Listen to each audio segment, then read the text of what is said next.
Bismillahirrahmanirrahim. Assalamualaikum warahmatullahi wabarakatuh.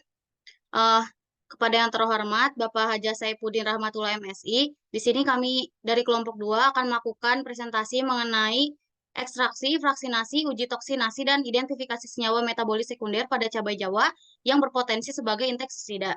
Mata kuliahnya yaitu toksikologi lingkungan. Di kelompok anggotanya yaitu ada Aisyah, Febri, Indi, Irma, Faisal, Nabila, Nela, Rena, Rifki, dan Wangi. Next. Terus lanjut ke ringkasan.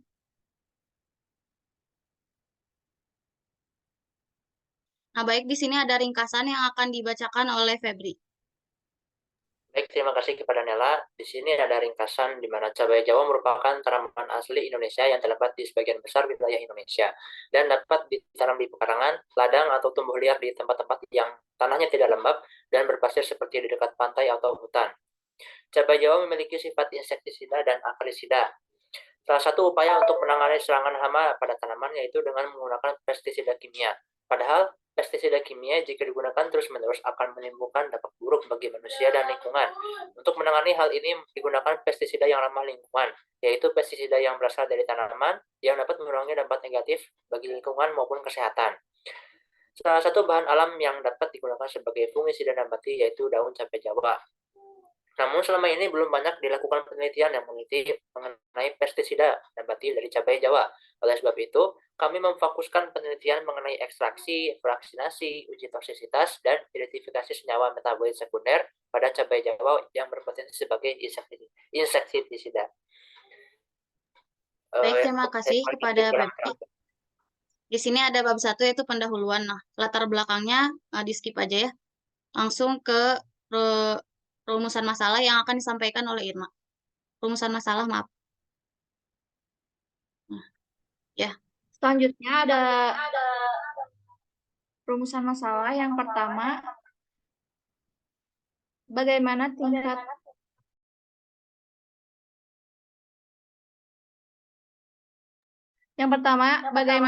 toksisitas ekstraksi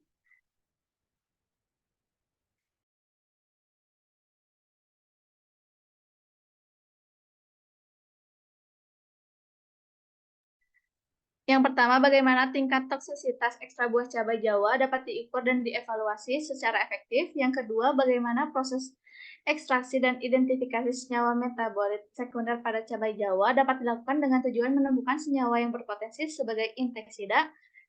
Kemudian ada tujuan yang pertama, menguji toksisitas ekstra buah cabai Jawa yang berpotensi sebagai insektisida. Yang kedua, mengevaluasi metode ekstraksi yang efisien untuk mengisolasi senyawa-senyawa metabolit sekunder dari cabai Jawa dengan tujuan menemukan senyawa-senyawa yang memiliki potensi sebagai insektisida.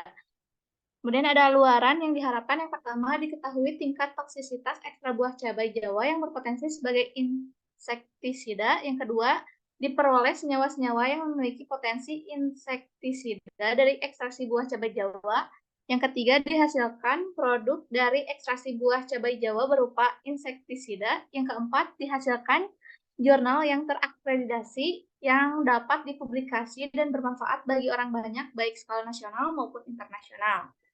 Selanjutnya ada manfaat penelitian, yaitu dapat memberikan informasi mengenai ekstraksi dan identifikasi senyawa metabolit sekunder pada cabai Jawa yang berpotensi sebagai insektisida dan dapat digunakan sebagai langkah awal untuk pengolahan produk hasil pertanian berbasis organik dengan memanfaatkan bahan-bahan yang alami. Baik, terima kasih. Selanjutnya ada tinjauan pustaka yang akan dibacakan oleh saya. Nah, yang pertama yaitu ada klasifikasi cabai Jawa. Nah, kingdomnya yaitu Plantae, divisi Magnolipita, kelasnya Magnolipsida, ordonya Piperales, famili Piperaceae, genusnya Piper, spesiesnya Piper rectrofactum. Nah, yang kedua ada ciri umum dan kegunaan cabai Jawa. Nah, cabai Jawa merupakan tanaman asli Indonesia yang terdapat di sebagian besar wilayah Indonesia dan dapat ditanam di pekarangan, ladang, atau tumbuh liar di tempat-tempat yang tanahnya tidak lembab. Nah, cabai Jawa dapat tumbuh optimal pada ketinggian 0 sampai 600 meter di atas permukaan laut. Nah, Buah dari cabai Jawa berupa majemuk berupa bulir, berbentuk bulat panjang hingga silindris dengan bagian ujung yang agak mengecil dan permukaannya tidak rata dan juga bertangkai panjang. Nah, buah dari tanaman ini dapat digunakan untuk bahan obat tradisional yaitu sebagai stimulan dan anti hipertensi serta sebagai sampo herbal yang dapat membunuh kutu manusia. Buah, daun, dan batang cabai Jawa memiliki kandungan asam amino bebas, damar, minyak atsiri, beberapa jenis alkaloid seperti piperin, piperidin, piperatin, piperlomumin, dan lain sebagainya. Selanjutnya, Febri. Yang selanjutnya ada sifat insektisida dan senyawa aktif, di mana insektisida nabati dapat menjadi pilihan yang lebih baik daripada insektisida sintetis karena tidak menimbulkan dampak negatif bagi manusia, hewan ternak, dan ekosistem. Pemanfaatan ekstrak tumbuhan sebagai sumber insektisida nabati didasari oleh keyakinan bahwa tumbuhan memiliki mekanisme pertahanan. Salah satu jenis senyawa yang dihasilkan oleh tumbuhan adalah senyawa metabolik sekunder yang memiliki berbagai sifat seperti sebagai penghalang serangga, menghambat makan serangga, dan lain sebagainya. Cabai Jawa memiliki sifat insektisida dan akarisida, di mana buah cabai Jawa juga mengandung senyawa lain yang memiliki gugus metil N-deoksifenil, termasuk piperin, retrofractamida A, C, dan D, sesamin, dan metilpiperat. Nah, berdasarkan hasil tersebut, ekstrak cabai Jawa diharapkan dapat bersifat sinergis apabila dicampurkan dengan insektisida lain. Yang selanjutnya ada manfaat piperin. Salah satu tanaman yang bersifat insektisida nabati adalah cabai Jawa. Hal ini dimungkinkan karena adanya komponen piperin yang berfungsi sebagai pengusir serangga. Senyawa aktif yang telah berhasil diisolasi dari buah cabai Jawa antara lain alkaloid, piperin, kafein, asam plamiat, dan lain sebagainya. Piperin termasuk dalam golongan alkaloid, yaitu senyawa golongan amida yang bersifat basa lemah sehingga dapat membentuk garam dan mineral asam kuat dan asam mineral kuat. Piperin yaitu kristal berbentuk jarum berwarna kuning, tidak berbau, tidak berasa, dan lama-lama pedas. Piperin ini digunakan dalam terapi tradisional Tiongkok dan juga pengobatan India. Piperin dapat digunakan secara luas dalam manajemen nyeri, menggigil, radang sendi, rematik, influenza, dan demam. Piperin dilaporkan digunakan untuk peningkatan sirkulasi darah, air liur, dan stimulasi nafsu makan. Ia juga bekerja pada banyak sistem enzim. Piperin telah menunjukkan berbagai aktivitas biologis seperti antiinfeksi, antimikroba, insektisida, antiinflamasi, anti-amuba, anti-aukus, dan antidepresan. Selanjutnya saya kembalikan lagi ke moderator. Baik, terima kasih kepada Febri. Selanjutnya ada bab 3 yaitu metode penelitian. Kepada yang akan membacakan, dipersilahkan. Baik, terima kasih kepada moderator. Untuk selanjutnya itu ada metode penelitian ya, bab 3. Yang pertama itu ada waktu dan tempat pelaksanaan penelitian, di mana penelitian ini itu akan dilaksanakan selama 2 bulan di Laboratorium Terpadu UIN Sunan Gunung Jati Bandung. Kemudian untuk metode penelitiannya itu akan disampaikan oleh Selanjutnya metode penelitian. Metode penelitian ini menggunakan metode pengambilan sampel, ekstraksi sampel, fraksinasi sampel atau uji kromatografi kolom dan uji kromatografi lapis tipis atau KLT. Selanjutnya ada uji toksisitas, uji senyawa metabolit sekunder, analisis data, dan pelaporan. Selanjutnya untuk bahan selanjutnya akan disampaikan oleh Rena.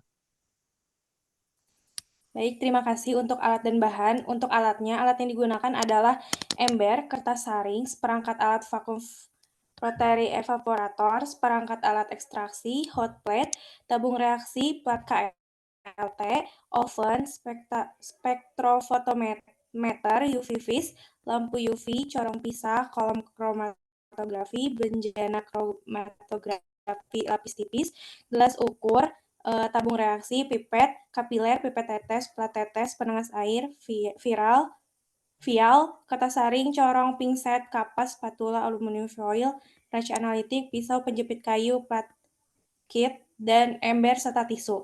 Adapun bahan yang digunakan adalah cabai Jawa, metanol, aquades, N-heksana, benzena, etil asetat, kloroform, FeCl3, dan etanol 95%. Selanjutnya akan disampaikan oleh pemateri selanjutnya. Selanjutnya yaitu ada ekstraksi sampel, di mana metode yang digunakan dalam penelitian ini adalah ekstraksi maserasi. Sebelum dilakukan maserasi, pertama dibuat dulu serbuk simplicia. Serbuk simplicia buah cabai Jawa dibuat dari sekitar 1 kg buah utuh, lalu dikeringkan di bawah sinar matahari selama beberapa hari. Kemudian, proses pembuatan serbuk simplicia dengan cara di blender tanpa menyebabkan kerusakan atau kehilangan kandungan kimia yang dibutuhkan. Lalu diayak dengan menggunakan ayakan MES 40. Setelah pembuatan serbuk simplicia selesai, kemudian dilakukan maserasi. Proses maserasi yang dilakukan yaitu pertama dimasukkan serbuk simplicia buah cabai Jawa ke dalam Erlenmeyer, lalu ditambahkan 2 liter pelarut metanol 95%, direndam sambil sesekali diaduk. Lalu didiamkan selama 48 jam, setelah itu disaring dengan kain kasa, lalu kertas saring.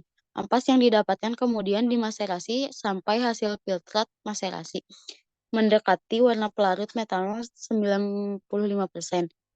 Pelarut yang digunakan untuk ekstraksi buah cabai Jawa yaitu metanol 95% karena memiliki kemampuan menyaring dengan polaritas yang lebar, mulai dari senyawa nonpolar sampai dengan polar.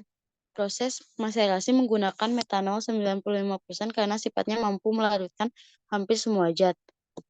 Lalu ekstrak kemudian disaring dan dipekatkan dengan rotary evaporator pada suhu 50 derajat Celcius. Selanjutnya materinya oleh Aisyah. Baik, terima kasih. Selanjutnya itu ada fraksinasi sampel, di mana fraksinasi sampel ini itu terdiri dari uji kromatografi kolom sama uji kromatografi lapis tipis. Nah, untuk yang uji kromatografi kolom itu ekstrak yang sudah dibuat tadi ya, yang di awal itu kemudian diekstraksi kembali dengan pelarut yang berbeda kepolarannya berturut-turut dengan N-heksana, benzena, kloroform, dan etil asetat. Yang dimana masing-masing ekstrak itu selanjutnya diuji daya hambatnya terhadap bayi udang. Nah, ekstrak yang memiliki daya hambat terbesar itu nanti digunakan untuk penelitian selanjutnya. Ekstrak tersebut nanti difraksinasi dengan kolom kromatografi kolom silika gel dengan menggunakan LWN bertingkat, yaitu berturut-turut dengan N-heksana benzen, kemudian benzen kloroform etil asetat, metanol, dan metanol. Nah, setiap 50 mili LWN itu atau fraksi yang keluar ditampung dalam botol, kemudian nanti masing-masing diuapkan sampai 5 mili. Untuk selanjutnya akan jelas. Selanjutnya ada uji kromatografi lapis tipis atau KLT. Pada tahap ini setiap fraksi dianalisis dengan KLT dan noda yang muncul dilihat dengan lampu UV. Fraksi yang menunjukkan noda dengan warna dan nilai RF yang sama digabung. Kemudian setiap fraksi gabungan diuji daya hambatnya. Fraksi yang memiliki daya hambat terbesar terhadap bayi udang selanjutnya difraksinasi kembali untuk memperoleh senyawa tunggal dengan kromatografi kolom dengan menggunakan LWN kloroform banding metanol dengan 1:2. Masing-masing fraksi dianalisis kembali dengan KLT dan diuji aktivitasnya terhadap bayi udang. Fraksi aktif yang menunjukkan noda tunggal pada KLT selanjutnya direkristalisasi dengan etil asetat dan kloroform. Setelah diperoleh senyawa murni yang kemudian akan diidentifikasi.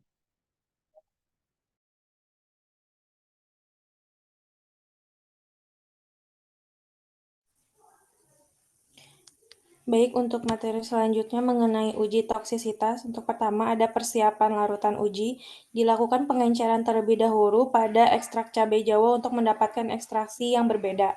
Larutan ekstraksi cabai Jawa yang sudah diketahui konsentrasinya diencerkan dengan berbagai konsentrasi yaitu 20%, 15%, 10%, 5%, sampai 0%.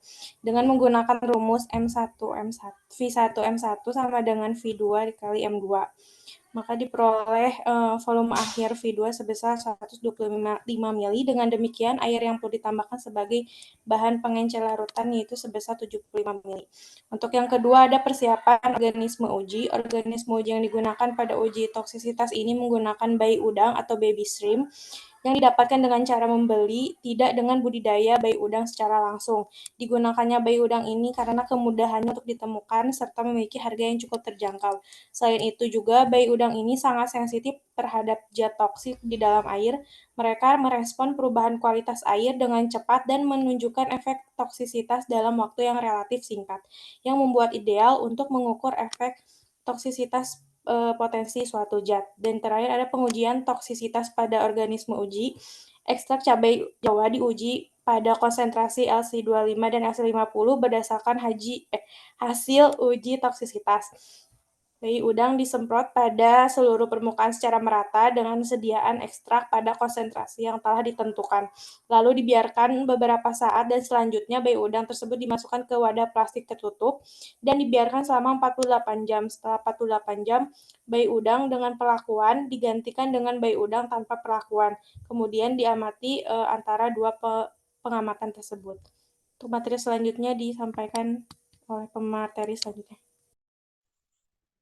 Baik, untuk selanjutnya itu ada identifikasi senyawa metabolit sekunder, di mana tadi itu kan setelah udah fraksinasi ya, senyawa murni yang didapatkan itu kemudian akan diidentifikasi senyawanya dengan spektrometer UV vis dan spektrometer IR.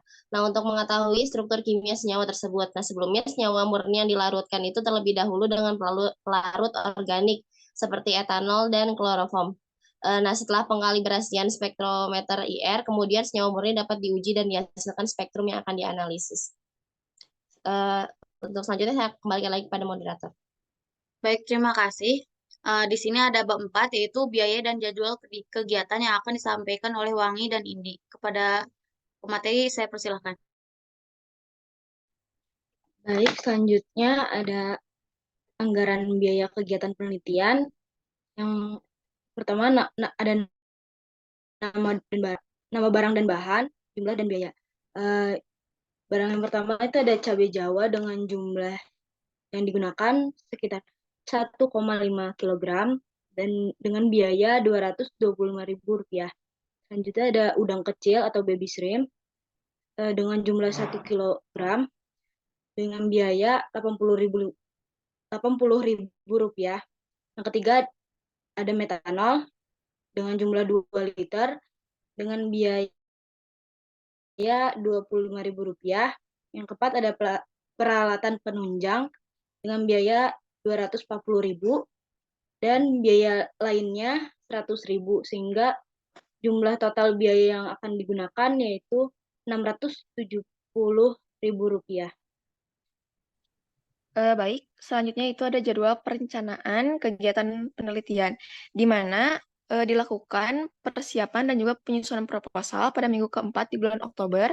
Dilanjut yaitu pelaksanaan penelitian, di mana pengambilan sampel akan dilakukan pada minggu pertama di bulan November, berlanjut uji pendahuluan di minggu kedua, vaksinasi, ekstraksi, dan identifikasi pada minggu ketiga, kemudian pemeriksaan kimia, fisika, dan pengukuran spektro UV dan IR, kemudian HPLC akan dilakukan pada minggu ketiga dan keempat.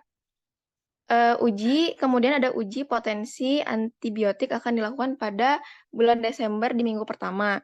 Kemudian adapun laporan hasil penelitian akan diserahkan atau akan dilakukan pada minggu ketiga di bulan Desember.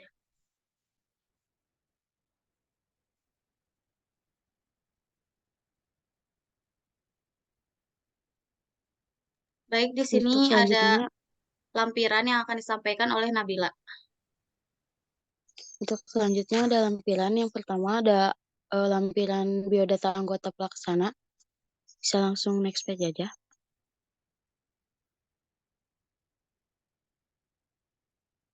Lalu di sini ada tanda tangan pelaksana juga. Lampiran kedua ada justifikasi anggaran biaya. Yang pertama itu ada alat, yang kedua ada bahan. Lalu di sini ada bahan habis pakai.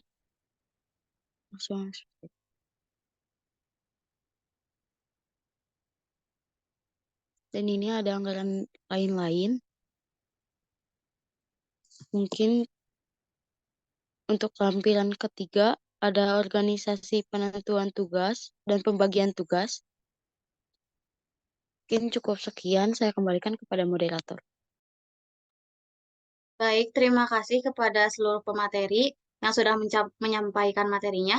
Kami cukupkan sekian untuk presentasi dari kelompok kami. Mohon maaf apabila terdapat kesalahan. Wassalamualaikum warahmatullahi wabarakatuh.